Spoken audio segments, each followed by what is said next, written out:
Hi, this is Ross from TW White & Sons Mazda, and today I'm here to show you our 21 plate Mazda CX-5. This vehicle is a petrol automatic. It is 2 litre, 165 PS. It is the SE-L specification. Exterior colour is deep crystal blue. It's got black cloth upholstery.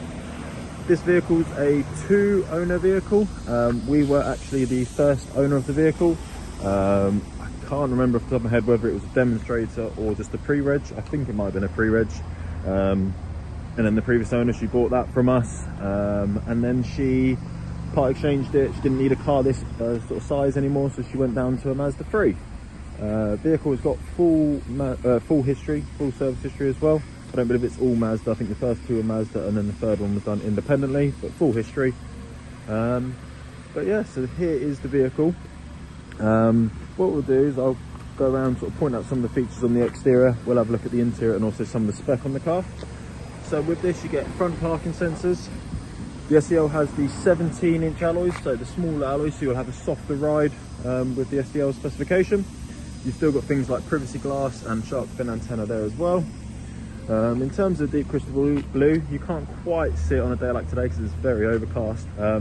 But it's a really nice one where you can see the sort of reflection of it here, but on a nice sunny day it really sort of pops and you've got a nice sparkle to the paintwork. It's a really popular option. We've got rear parking sensors at the back there. And then in terms of tailgate, or boot space, sorry, you can see here you've got a really good sized boot, plenty of space, you've got good sort of depth to it. You've got not much of a lip here as well, so if you are taking things up and out, then it's nice and easy. You've also got, if we lift up here, you've got extra storage just under here, so you could put a spare wheel if you wanted to do so, but if not, you've got a bit of sort of hidden storage under there. We've got the parking shelf, which is nice and easy to clip just up there. And we've also got the levers here to fold down the rear seats, so you've got a 40-20-40 split. It just means if you're putting stuff in the boot and you realise you need a bit more space, you can fold the seats down without having to go all the way around, which is nice. In terms of this vehicle, in terms of like the condition, so we've literally just given it a very quick sort of wash and vacuum just to get it ready. But from having a look around, it looks in really, really good condition. A few sort of light marks which will easily polish out. Maybe a couple of sort of touch-ins to do, but other than that, it's a really, really good condition vehicle. In terms of the interior, so as I mentioned earlier on, it's got black cloth upholstery. And you can also see as well, plenty of space in the back. You can easily get 3 adults across the back. You've got lots of headroom.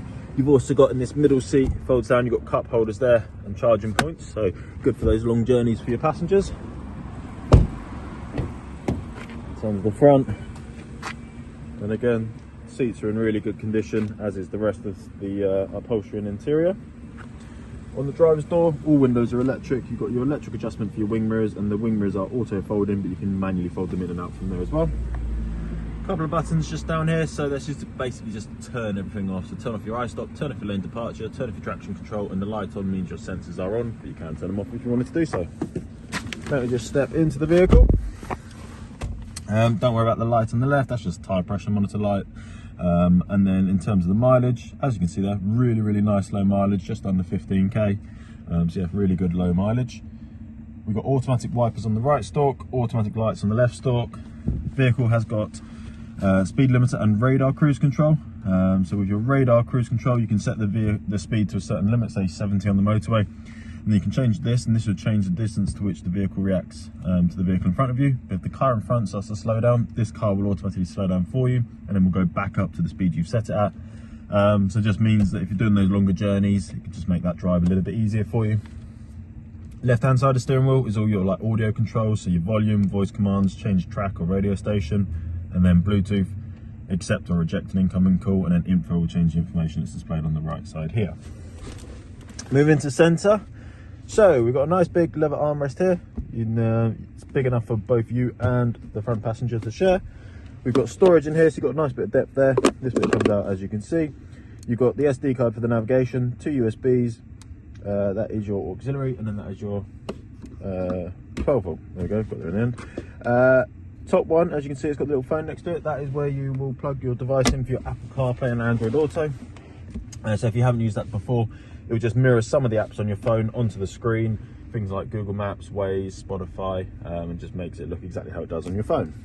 Cup holders, a bit more storage down there with another 12 volt. You've of course got storage in both doors and your glove box.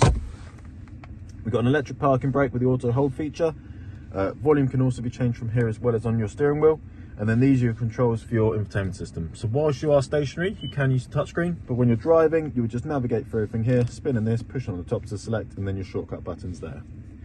We've got sport mode, and just flick it on, you can see it's on because it's indicated just there. And as you can see, automatic, and it's nice and easy: park, reverse, neutral, drive. You can put it across to manual if you wanted to shift manually. And if I just pop it into reverse, so there we go, you can see the sensors, so front and rear. As you get closer, not only will you have the audible beeping for the sensors, but these boxes highlight red, so you also have a visual indication of how close you are getting to something. Start stops, the key just has to be inside the vehicle, and it's foot on the brake, and you push that button to power it up. And as you can see here, we've got dual climate control, so you could have one side hotter than the other if you wanted to do so, or just sync it up with the driver. And then your normal bits: circulation of air, front windscreen, heated wing mirrors and rear windscreen, AC, change how much air comes out in the vehicle, and then obviously where it's coming out on the vehicle. Now, moving on to your infotainment system. So this is your home screen. You'll also notice the sort of location of it. It's very nice to have it up here. I know a lot of vehicles maybe have it down here so it all fits in nicely, but obviously not very good when you're driving along and you're having to change your eyes from here down to there. So it's nice that you can have a quick little glance there and see all the information you need. On the left is just if you want to look at how the vehicle is performing in a bit more detail. And obviously if you plug your mobile phone in, then obviously you can select Apple CarPlay or Android Auto. And then we've got entertainment, so you've got FM, AM, DAB, a higher and Stitcher, Bluetooth, and then if you plug a USB device in, it will allow you to select that as well. Communication, so not only can you connect your phone via the Bluetooth for your audio, but obviously you can make and receive phone calls all hands-free, and as I showed you earlier on, you can do that from the steering wheel, and it's really nice and easy to do. Then we've got the vehicle's built-in navigation system. So if you're not looking to use your CarPlay or Android Auto, then you are covered with the system on here. Really nice and easy system to navigate through. You've got lots of options for the navigation, a lot of settings that you can customize and get it set up for maybe a certain type of navigation that you're used to. And then lastly, just the overall vehicle settings. Lots of safety settings on the vehicle. So this allows you to customize them if you want to make some less or more reactive, or change it to a vibration or a beep for the warning. And then just some normal sort of general settings, just obviously allowing you to customize the vehicle and get it set up perfect for you. Well, let me just get outside the vehicle. We'll finish off outside. So there is our Mazda CX-5. As I mentioned, 2-owner vehicle, and we were the first owners of the vehicle. It's got full service history. Included in the purchase price of this vehicle, you will receive 1 year Mazda warranty, 1 year roadside assistance, and 1 year courtesy car. We take all vehicles in part exchange, so even if it's not a Mazda, even if it's not something that we would retail here ourselves, we'll still give you a very competitive price for the vehicle. We offer finance on this vehicle, both HP and PCP. And if you're not local to us, then don't worry, give us a call and we can discuss the possibility of us delivering the vehicle to you. But if you have any questions about this vehicle, if you'd like to make an appointment to come view and test drive it, please do give us a call and we'll be happy to help. Thank you very much.